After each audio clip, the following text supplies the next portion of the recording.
अक्षय तृतीयेच्या मुहूर्तावर गोंदियात आयोजित सामूहिक विवाह सोहळा 93 जोडपी विवाहबद्ध झालेत। गेल्या 17 वर्षापासून गोंदिया विधानसभा क्षेत्राचे माजी आमदार गोपाल अग्रवाल यांच्या प्रताप मेमोरियल ट्रस्टच्या वतीने गोंदियाच्या कामठा गावात सामूहिक विवाह सोहळ्याचे आयोजन केले जाते। दिवसेंदिवस वाढत चाललेली महागाई अशा परिस्थितीत ज्या पालकांना आपल्या पाल्यांचे लग्न एका रीतीने करणं परवडत नाही किंवा त्यांची आर्थिक परिस्थिती बेताची असते असे पालक दरवर्षी प्रताप मेमोरियल ट्रस्टकडे आपल्या मुलामुलींचे लग्न सामूहिक विवाह सोहळ्यात आपल्या पाल्यांचे लग्न लावण्यासाठी नोंदणी करीत असून अक्षय तृतीयेच्या शुभमुहूर्तावर या सामूहिक विवाह सोहळ्याचे आयोजन केले जाते। प्रताप मेमोरियल ट्रस्टच्या वतीने नवदंपत्यांना गृहोपयोगी साहित्य म्हणजे भांडी, पंखा, सुटकेस, अलमारी सोबतच सोन्याचे मंगळसूत्र आदी वस्तू नवदंपत्यांना दिल्या जातात। तर या सामूहिक विवाह सोहळ्याची प्रचिती पाहता विविध सामाजिक संघटना उद्योगपती, कारखानदार या सोहळ्याला आर्थिक तसेच साहित्याची मदत करतात। तर यावर्षी गोंदियातील आदनी समूहाने नवदंपत्यांना आपल्या वतीने गृहोपयोगी भांड्यांचे सेट, टेबल फॅन, सुटकेस भेट दिली। माजी आमदार गोपाल अग्रवाल यांनी अदानी समूहाचे आभार मानत नवदंपत्यांना शुभेच्छा दिल्यात। तर प्रताप मेमोरियल ट्रस्टचे अध्यक्ष विशाल अग्रवाल यांनी हा सामूहिक विवाह सोहळा निरंतर चालेल असा विश्वास व्यक्त केला। तर या सामूहिक विवाह सोहळ्यात विवाहबद्ध झालेल्या नवदंपत्यांना शुभेच्छा देण्याकरिता आमगाव देवरी विधानसभा क्षेत्राचे आमदार सहस्राम कोरोटे यांच्यासह गोंदिया जिल्ह्यातील माजी आमदार, भाजप नेते तसेच काँग्रेस पक्षाच्या नेते मंडळींनी या सामूहिक विवाह सोहळ्यात हजेरी लावली। नवदंपत्यांना भावी जीवनाच्या शुभेच्छा दिल्या। तर 93 विवाहबद्ध झालेल्या वर वधू पक्षांचे नातेवाईक देखील नवदंपत्यांना शुभेच्छा देण्यासाठी हजारोंच्या संख्येने उपस्थित होते। तर लग्नात आलेल्या वऱ्हाडांसह वरडांकरिता प्रताप मेमोरियल ट्रस्टच्या वतीने जेवणाची देखील व्यवस्था करण्यात आली होती। सोबतच फटाक्यांची उधळण देखील यावेळी करण्यात आली।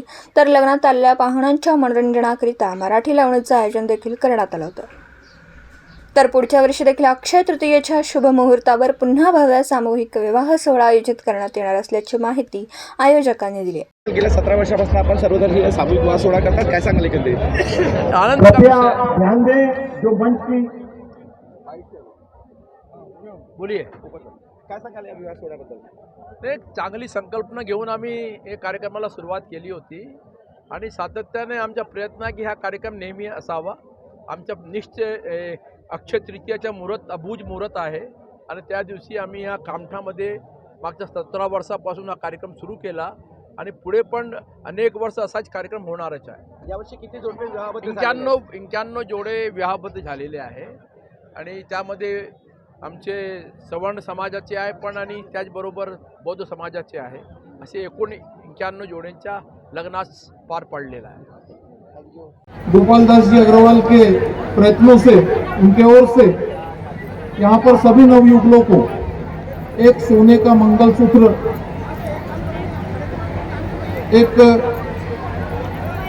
गृह उपयोगी बर्तनों का सेट, एक मिक्सर ग्राइंडर मशीन, साथ ही साथ एक सूटकेस और एक टेबल फैन उपहार स्वरूप दिया जा रहा है। इसके साथ साथ जो भी नवयुवक अपने आवश्यक कागजों का पाठ पुरावा करते हैं, उन्हें संस्था के माध्यम से प्रयत्न कर शासन से 25,000 रुपए का अनुदान भी दिलाया जाता रहा है। और साथियों, हर्ष की बात है कि शासन द्वारा अंतरजातीय विवाह करने पर 50,000 रुपए का यहाँ पर अनुदान भी संस्थान द्वारा अंतरजातीय विवाह करने वाले युगलों को दिलाया जाता है। एक बार पुनः आप सभी का यहाँ पर बहुत बहुत अभिनंदन करता हूँ। धन्यवाद। दिवसभरातील घडामोडींचा आढावा घेण्यासाठी पाहत रहा N24 मराठी न्यूज चॅनल।